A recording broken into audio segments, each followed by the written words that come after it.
What is up, everybody? It is Alex from Heavy New York calling from Zoom again, and this time we got the first frontman I've ever seen live as a metalhead, Myke Terry of Volumes. Thanks for being here today, man. What's up? How's it going, man? Doing good, doing good. I still can't believe that, what was it, like 12 years? April 22nd, 2009, and now I'm interviewing you over a decade later. Yeah, it's come back full circle. Yep, exactly. But it's so awesome to have you here. I was just listening to the new Volumes album, Happier. This is extraordinary, and congratulations on another great release. How was the overall making of it? Because one thing I'm curious about is like I thought it was very diverse in a way. Like like the first four singles you release all sort of like played by their own rules. So like, how did this album sort of see the light of day? Was there like a preconceived idea? How did Happier sort of come to be? It was kind of really just a lot of it. Well, it was built in steps, like stages. So we started it.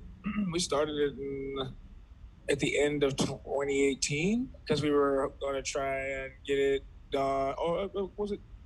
I mean, right before a pandemic, which actually I don't even. It's been so long, it doesn't even. I don't go. Can't even keep up. Yeah. But like right before the pandemic, we had a couple of songs that we were working on. And obviously the way things went with the world, that was put on hold. So it was whenever we had an opening or whenever like the studio was available to, we could actually go into it or be around each other to do it. We would go and write more songs. So it's just like, but months would go by between those things, between those time periods. So it was like we had a chance to come up with different material or just have different ideas, and I think that showed up by the end. It was kind of like the culmination of all of those different time periods for us. hmm Was like, did you consider this just like picking up where you left off after different animals, or is this meant to signify like a new beginning for Volumes in a way? I think it's a little bit of both. You always try to keep. You want to just keep. Always a forward progression. Well, we also did. We are a new band right now. We have new members, and things are different now. So it is also it's an equal part that it's its own progression from different animals, and it's a statement as to what this is the band is now, and this is where we're headed. hmm One thing I know, artists really tend to hate this question: what does the record name mean? But like, I do find that the album title is actually fairly unique because Happier with a question mark, it does have sort of like a questioning aspect behind it. And when I listen to Bend and Get Enough and Waited and then the title track, it almost seems like that there's a lot of context, not just in the lyrics but in the melody as well. Was there sort of like a personal statement or just a statement in general that Happier has behind this?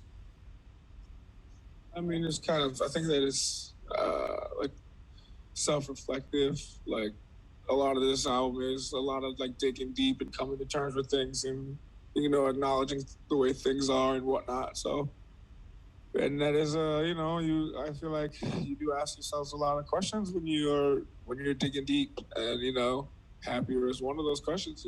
Are you doing something for the positive? Are you how, are you happier or so, like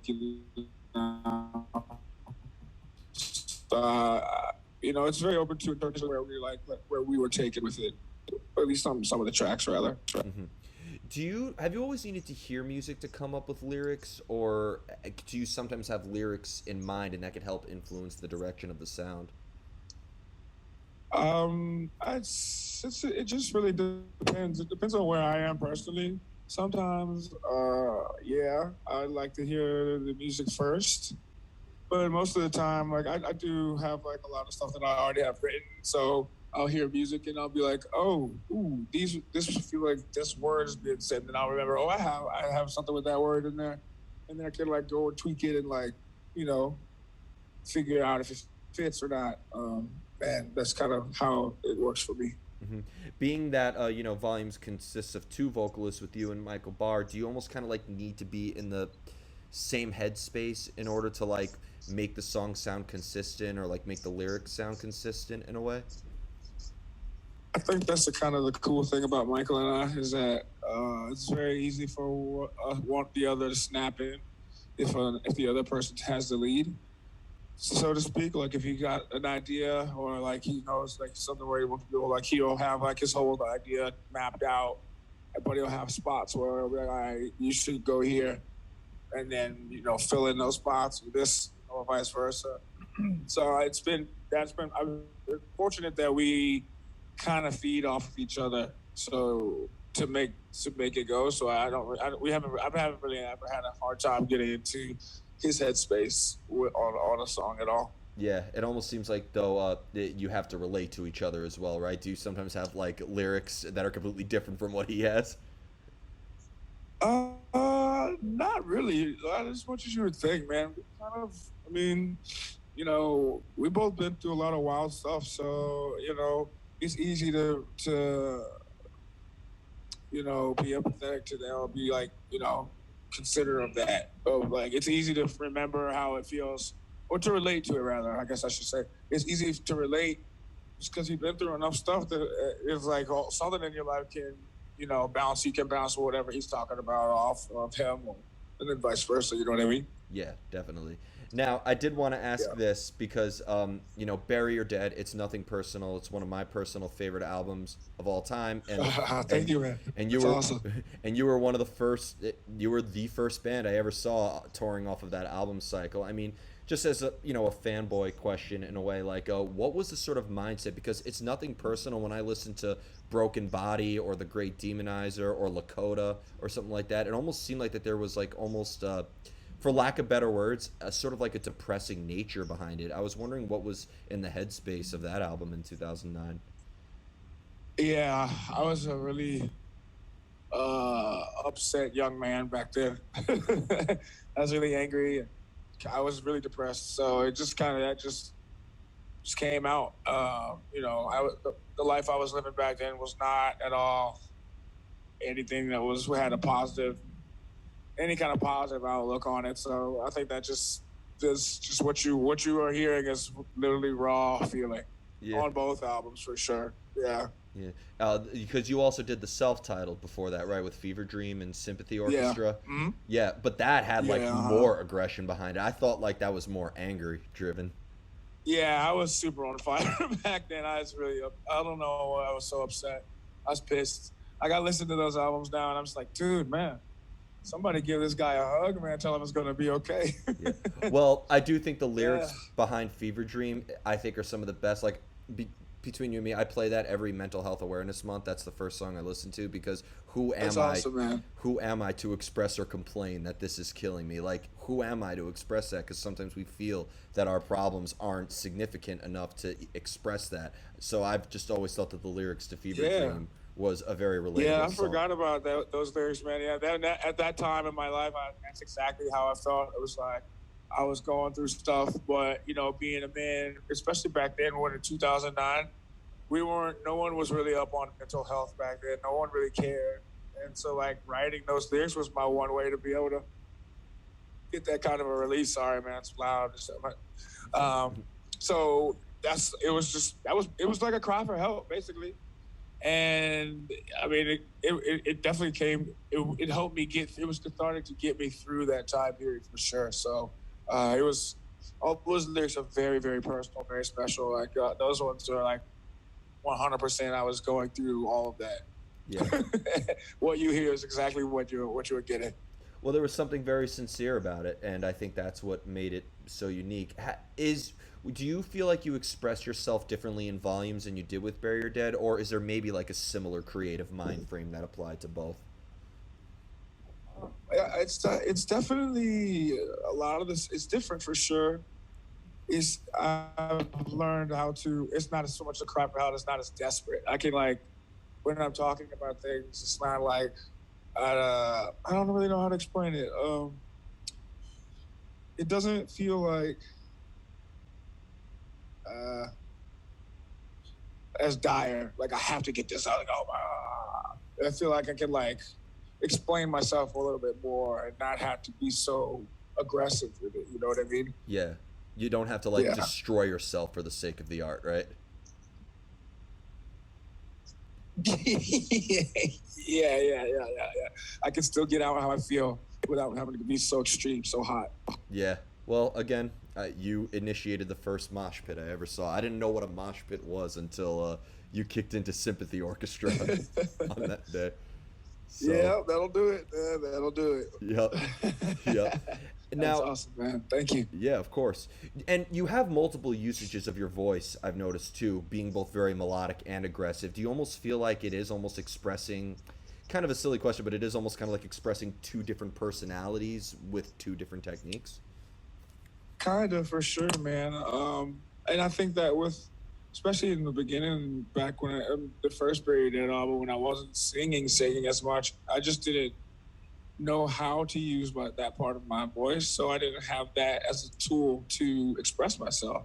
So I think that also ties into why it's easier now, because I've learned how to use my voice in other ways other than just screaming it out. I can learn to express myself in more of a laid back and more, I wouldn't say more sincere, but more direct way. You know what I mean? Definitely. And kind of circling Yeah. back to Happier, you mentioned that you were working on this material like pre-pandemic, so you were working on it for a while. Is what we're hearing on Happier how these songs were originally structured, or did they change a lot over a span of time? No, they've been pretty much with minor changes with parts here and there. It's pretty much we shoot pretty straight from the hip, man. What you hear is what was going on at the time. So if anything, you're just gonna. It's the most tweaking is done by the tones and the mixing and the mastering to make sure that we get the perfect sounds. But as far as actual content, what you is what you get is what you get, pretty much. Yeah. Yeah, and what I've noticed is with everything on Volumes and Bury or Dead, it like I mean this as a compliment. I don't think your music needs to be analyzed too much. I think it's very upfront with how you were feeling at that particular time.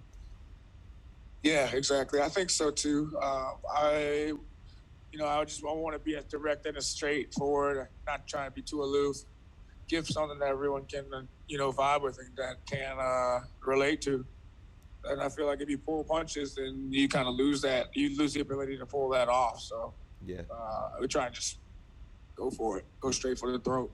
Do you feel that maybe the longer you work on something, the harder it is to kind of maintain that emotional moment in a way? Yeah, for sure. I think so. If you keep going back to it and going back to it, you're adding different feelings. You're adding a different vibe than where you were at the time when it was first coming out of you. You know what I mean? To go, and I'm not saying there's anything wrong with that, but I think there's a certain purity and a certain value to being able to just when you as you record, as you put it out, stick with that, just minor tweaks, because everyone says your gut instinct is usually your best bet. I think that's kind of true. Yeah, absolutely. And the final question I wanted to ask you is, as somebody who has clearly seen you live before, if I mentioned, both with Volumes and Barry, is there maybe a similar energy that you channel into your live presence as you do when you are songwriting or recording, or do you consider playing live and songwriting two completely separate arts altogether? I think we'll obviously need one to have the other. But I think that it's, oh man, how do I say it?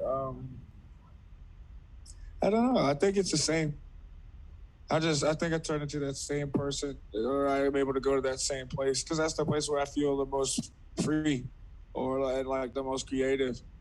Even if it is, maybe I'm not sweating and jumping up and down and headbanging when I'm writing, but on the inside, yeah, you know what I mean. Like I'm delivering that via pen, you know. Yeah. Do you almost feel that if you write a song though from an emotional place and then you bring it live, that it almost kind of puts you back in that emotional state of mind? Or do you almost like, let's say you write a song from a hard place, you almost have to kind of like get yourself angry or feel negative to execute that material live? At first, it was like that for me, but then I learned how to. I felt like I needed to be mad, or needed to be upset, or needed to, feel that hurt every single time that we played that song. If that was the case, man, I'd be in bad shape. You can't keep rehashing those kind of feelings. I just learned to be more of just like the delivery man. Like I'm just restating the facts. Just try to take like a third person's approach when I'm performing them, and not to let myself to get too involved. and just just to acknowledge where you were when that happened, but not to dive into it and wallow in it. You can talk about it, let it go, and and just keep it going. It's you got to remember that it's still just part of the job. You know what I mean? You Definitely. can't let yourself get too wrapped up in it for your own mental stability. It's not healthy. Yeah, And that was a big thing that I had to work on. It's coming before is just learning how to leave it on the stage. definitely. So before we go, I want to thank you so much for your time today, and thanks Of course. for giving us some new music to wait out these difficult times with. Is there just Yeah, anything man. else with volumes that you would like to plug in terms of the release? It's coming out November 19th, right? Yep, 19th, November 19th. Please pre-order it, pre-save it, go buy it. It really helps out the bands when you got support. My albums, first week sales are super, super, super important. So thank you to everyone who's already pre-ordered, pre-saved. Thank you for the support. We love you guys. I can't wait to see you next year. Yep, and thank you not only for this interview, but for the mosh pit baptism that I had. 100%, man. Anytime. I can't wait to do it again. Yeah, absolutely. Everybody, Myke Terry of Volumes, Happier, coming out via Fearless, November 19th. This is Alex from Heavy New York. We will see you Later. next time. See you, man. Thank you so much.